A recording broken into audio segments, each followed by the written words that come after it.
Hello students, today we will discuss our next topic, that is the force oscillations, resonance and damped oscillations.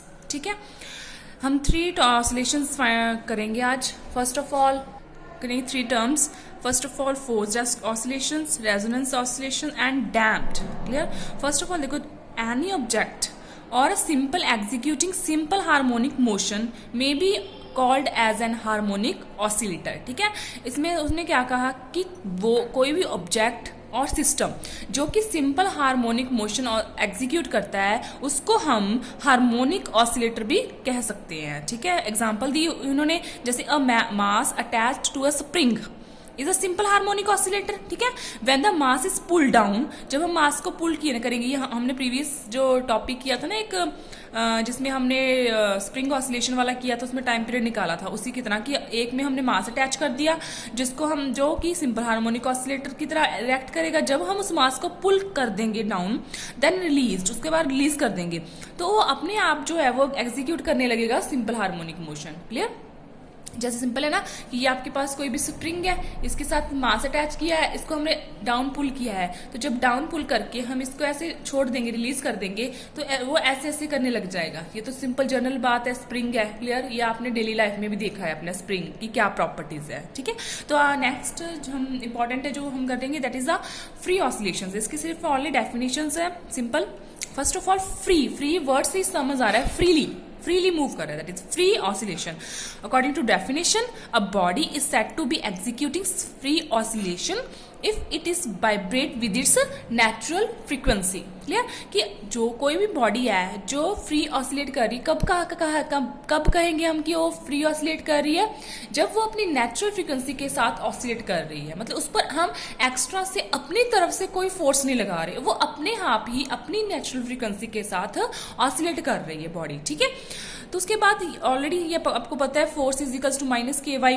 ठीक है, spring constant होता है के. Clear?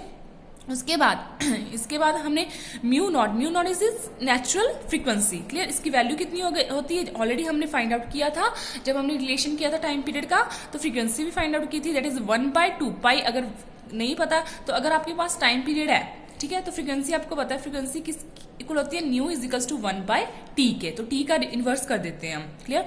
सो उसकी natural frequency कितनी आ गई, 1/2π√k/m. ठीक है, इफ नो अदर फोर्स, अभी इसने कहा if no other force act on the system will execute oscillations of frequency mu naught is called natural frequency. ठीक है, कि जब कोई बाहर से हम फोर्स नहीं लगा रहे उस पर एक्स्ट्रा, तो अपनी फ्रीली अपनी नेचुरल फ्रीक्वेंसी के साथ वो ऑसिलेट करेगी बॉडी. ठीक है, और सेकंड बात, क्या उसका जो एम्पलीट्यूड है वो भी क्या रिमेन कांस्टेंट रहेगा उसका. ठीक है, टाइम के साथ. तो उस ऑसिलेशंस को हम अनडैम्प्ड ऑसिलेशंस, फ्री ऑसिलेशंस भी बोल सकते हैं, कि जब उसका एम्पलीट्यूड जो है वो चेंज ना हो विद टाइम. ठीक है, तो उसको हम अनडैम्प्ड फ्री ऑसिलेशंस भी बोल सकते हैं. एक आगे डैम्प्ड भी आएगा. डैम्प्ड में क्या होगा कि उसमें एम्पलीट्यूड जो है आपका वो चेंज हो सकता है विद टाइम के साथ. ठीक है, तो ये तो हो गया आपका फ्री ऑसिलेशंस. इसके कुछ एग्जांपल्स आप देख सकते हो. ठीक है, उसके बाद नेक्स्ट है फोर्स्ड ऑसिलेशंस. फोर्स्ड ऑसिलेशन नाम से श्योर है फोर्स्ड, कि हम उस पर फोर्स लगा रहे हैं. ठीक है, first of all, according to definition, the oscillations produced by an oscillator under the effect of an external periodic force of frequency other than the natural frequency of the oscillator are called forced oscillation. कि कोई भी external force है, periodic force है, जिसकी frequency जो है वो other than natural frequency है, नेचुरल फ्रीक्वेंसी से अलावा कोई और फ्रीक्वेंसी के साथ वो क्या कर रहा है, ऑसिलेट कर रहा है. क्लियर? इसकी जो ये मैं एक डायग्राम के थ्रू आपको बता सकती हूँ जिससे आपको और क्लियर हो जाएगा. जैसे यहाँ पे देखिए आप, सपोज आपके पास एक सिंपल पेंडुलम है, ये वाला. ठीक है, इसको आप सिंपल पेंडुलम है, इसको आप ए ले लो. ठीक है, जो कि आपका सिंपल जो हम ऑलरेडी ले रहे हैं. ठीक है, इसकी नेचुरल फ्रीक्वेंसी मान लो म्यू नॉट है. क्लियर? उसके बाद हमने क्या किया, इसके साथ एक और ऑसिलेटर पेंडुलम ले लिया, सिंपल पेंडुलम. सपोज ये बी है और इसकी नेचुरल फ्रीक्वेंसी न्यू है. क्लियर? अब क्या करेंगे हम, ये तो ऑलरेडी रेस्ट पे अभी. ठीक है, इसको हम क्या करेंगे, मूव करवाएंगे और फिर छोड़ देंगे. अब जब इसको मूव करवाकर, जब मान लो यहाँ पे मूव करवा छोड़ दिया, तो ये क्या करेगा, इसके साथ टच करेगा, मतलब इस डिस्टेंस पर रखना है ताकि ये इसको टच कर सके, ठीक है। तो इसको टच करेगा तो ये भी साथ में ऑसिलेट करने स्टार्ट कर देगा। तो सेकेंडली ये एक क्या करेंगे, ऑसिलेट करना स्टार्ट कर देंगे। ये वाला जो है ऐसे ऐसे, क्लियर, और ये वाला इस तरह ऐसे आपस में क्या करेंगे, एक दूसरे के साथ ऐसे ऑसिलेट करने लग जाएंगे। कब, जब हम इस जो बी को इसके साथ स्ट्राइक करवाएंगे। तो हम डेफिनेशन के अकॉर्डिंग यही कर रहे हैं ना कि ये भी एक पेरियोडिक फोर्स हो गई। जब इस फोर्स को हम इस अपने वाले पेंडुलम पर लगाएंगे, ठीक है, तो ये भी इस फ्रीक्वेंसी के साथ क्या करने लग जाएगा, ऑसिलेट करने लग जाएगा। जो कि इसकी फ्रीक्वेंसी जो नेचुरल फ्रीक्वेंसी है न्यू नॉट है, बट अदर देन जो इसकी फ्रीक्वेंसी है उसके साथ वो क्या करने लग जाएगा, ऑसिलेट करने लग जाएगा, ठीक है। तो इसको बोलते हैं हम फोर्स्ड ऑसिलेटर, ठीक है। और अदर टर्म्स होती है जो बी है, जो इसको चला रहा है, इसको फोर्स दे रहा है, ठीक है, मूव करवा रहा है, उसको हम बोलते हैं ड्राइवर ऑसिलेटर, ड्राइवर ऑसिलेटर। और जो ये ए है जो इसके थ्रू चल रहा है, ठीक है, उसको हम बोलते हैं ड्राइवर ऑसिलेटर, ठीक है। तो ये चीज क्लियर होगी आपके पास। तो इस ऑसिलेशन को हम क्या बोलते हैं, फोर्स्ड ऑसिलेशन। इसकी कुछ एग्जांपल्स है वो आप पढ़ सकते हो, लाइक दिस वन 1 2 3, ठीक है।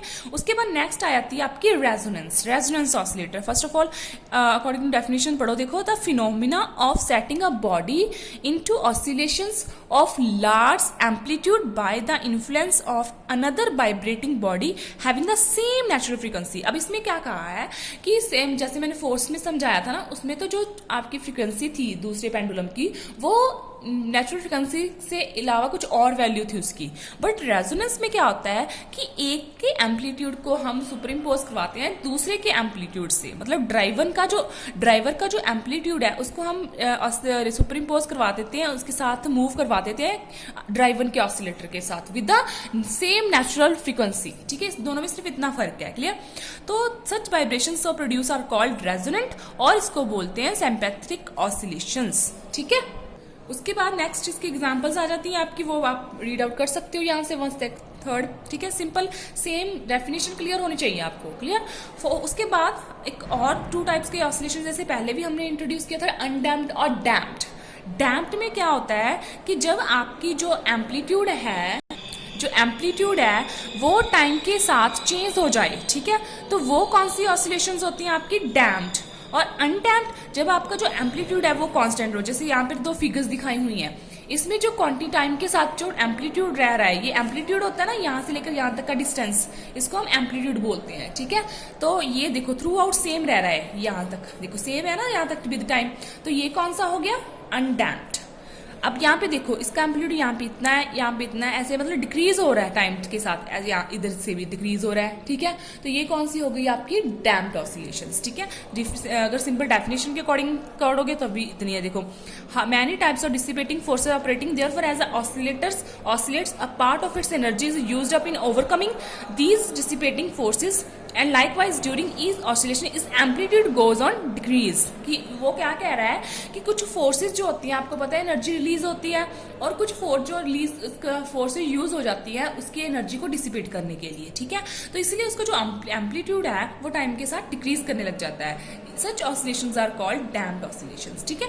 तो ये आपका था डैम्प्ड और अनडैम्प्ड। उसके बाद एक स्पेशल और आ जाता है, that is sustained and maintained oscillation. नाम से शो हो रहा है मेंटेन्ड, उसको मेंटेन किया जाता है कब, बाहर से एनर्जी देकर, by feeding energy to the oscillator just equal to the energy dissipate. मतलब जितनी एनर्जी उसकी डिसिपेट होती है साथ साथ में उसको हम एनर्जी देते जाते हैं विद टाइम के साथ, और साथ साथ में वो प्रोसेस चलता रहता है। तो उस ऑसिलेशन जो है उसका एम्पलीट्यूड कांस्टेंट रहेगा, तो उस ऑसिलेशंस को हम क्या कहेंगे, सस्टेन्ड और मेंटेन्ड, ठीक है। मतलब डैम्प्ड में क्या होता है, अनडैम्प्ड में सॉरी सबसे पहले, कि उसकी कोई एनर्जी डिसिपेट नहीं होती, कोई एनर्जी रिलीज नहीं होती, उसका एम्पलीट्यूड सेम रहता है, ठीक है। तो अनडैम्प्ड हो गई ये वाली।